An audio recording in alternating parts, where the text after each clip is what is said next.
D'abord, pourquoi traiter de ce thème de la maturité? Parce que la question de la maturité, j'allais dire, c'est valable dans tous les états de vie. C'est peut-être une évolution de ce qu'on appelle les déclarations de nullité.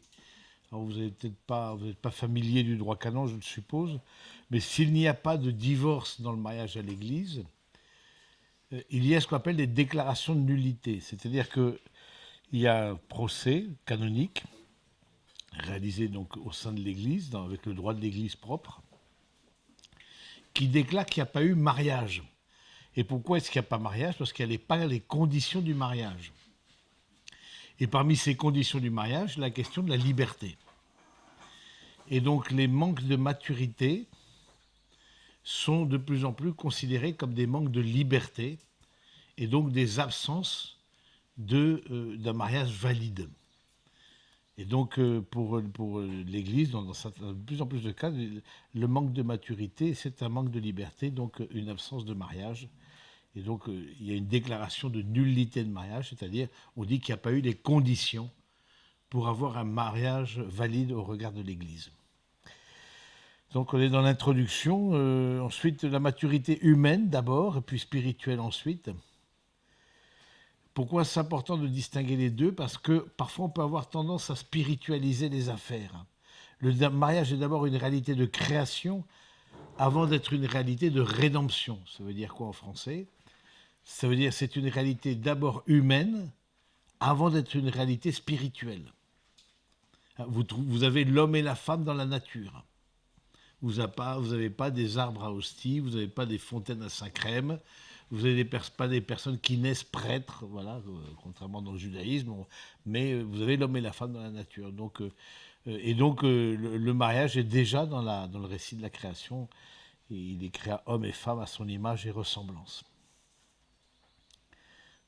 Ce qui veut dire aussi que la question humaine est privilégiée dans les différents enseignements que vous aurez.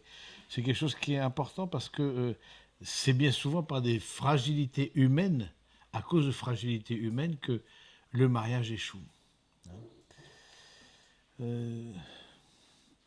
Rappelons-nous que nous sommes une unité. Une unité à la fois âme et corps.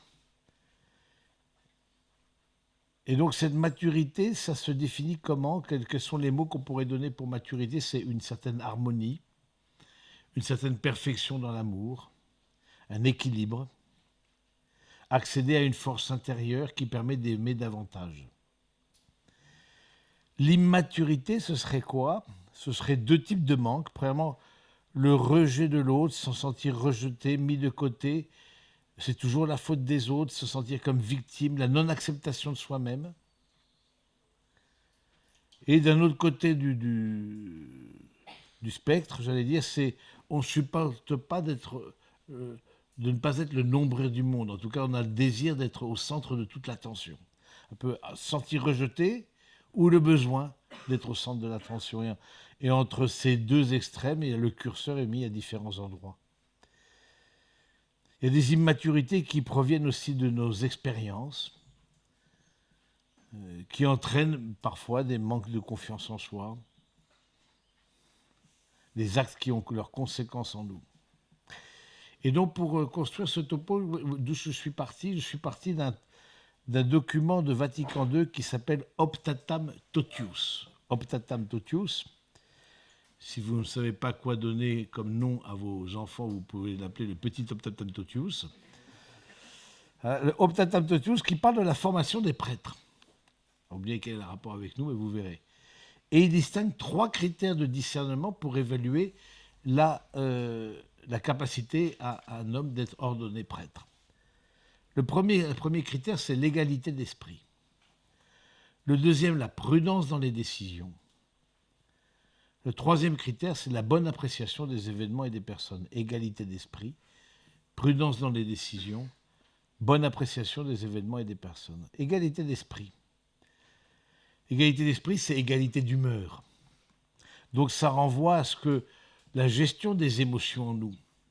Et c'est intéressant de revisiter quelle a été la manière de vivre les émotions dans votre famille.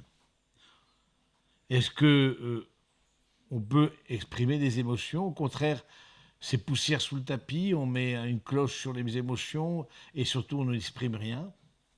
Comment vous avez exprimé cette question des émotions? Et quand vous aviez des humeurs, est-ce que vous pouviez l'exprimer? Est-ce que vous pouvez exprimer votre colère? Est-ce que vous pouvez exprimer votre tendresse? Est-ce que vous pouvez exprimer vos peurs? Oui, donc c'est revisiter, relire aussi par rapport à votre famille la manière de vivre les émotions. Et donc, parfois, on a des personnes qui sont, qu'on appelle cyclotimiques, c'est-à-dire qui changent d'humeur avec le temps, parfois même dans une même journée, à la fois très exaltées et parfois très découragées. Les émotions qui font les montagnes russes. Et ça s'inscrit dans différentes formes de sensibilité. Particulièrement les personnes qui ont des sensibilités très artistiques, créatives, qui parfois surréagissent aux stimulations et donc ça parasite le discernement. Des sensibilités qui sont très sollicitées par des émotions. Par exemple, je me souviens d'un garçon qui était pianiste professionnel et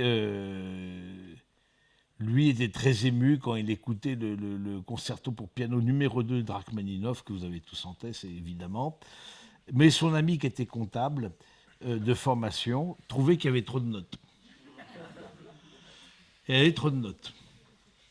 Bon, pourquoi? C'est vrai qu'il y a beaucoup de notes aussi, mais bon, surtout qu'on ne comprend pas, qu'on n'a pas l'émotion que quelqu'un joue, surtout quelqu'un qui est professionnel, artiste professionnel, etc. Et je lui ai posé la question, mais qu'est-ce qui se passera quand tu rencontreras une artiste professionnelle et que les deux, vous pleurerez devant la partition du concerto numéro 2 de Rachmaninoff? Qu'est-ce qui se passera? Alors que ton amie, elle ne comprend pas du tout ton émotion. Elle n'est pas du tout, ça ne lui parle pas. C'est pas de jugement de valeur, c'est juste ça ne lui parle pas du tout. Ça ne lui parle pas du tout. D'une certaine manière, bon, c'est un petit peu différent, mais le rapport à la foi, c'est aussi, la foi embarque beaucoup la partie émotive, embarque beaucoup la sensibilité. Quand l'autre ne comprend pas l'attachement que nous avons, que l'on a à la vie spirituelle, et c'est pas par méchanceté, c'est pas par manque il n'y a pas accès. Qu'est-ce qui se passe quand je trouve quelqu'un qui a accès et qui, au contraire, comme moi, vibre aux réalités de la transcendance? Oui, je pense que c'est toujours intéressant de travailler là-dessus. De même, des sensibilités qui sont empathiques, qui fusionnent trop avec le besoin des autres.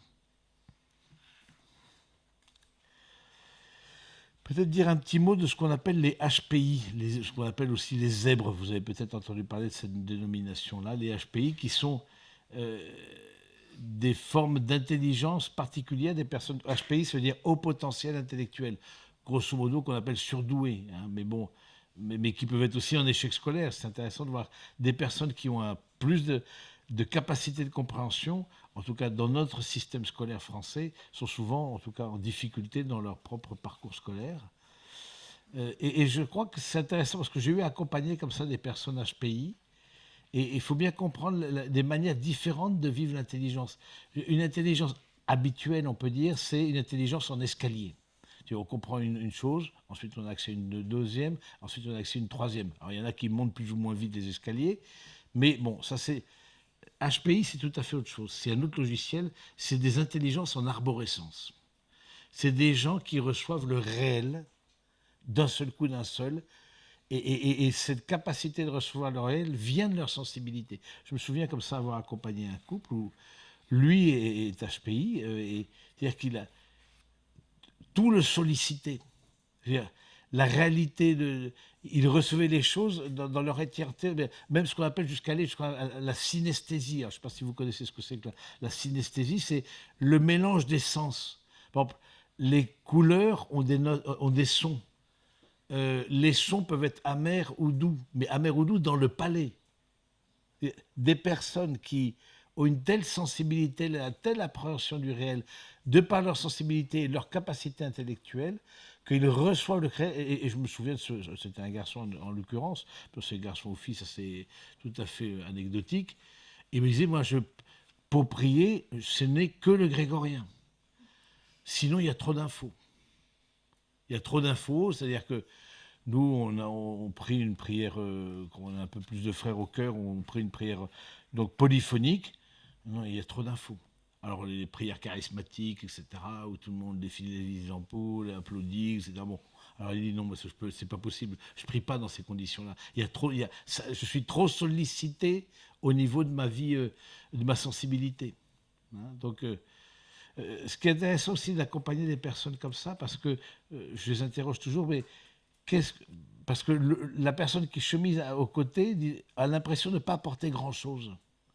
Comme il y a une perception du réel assez complète, ils ont déjà pensé le coup d'avant, et celui ou celle qui est à leur côté a l'impression un peu à la remorque, forcément, parce quand on est un escalier, on ne va pas du tout à la même vitesse qu'on est en arborescence.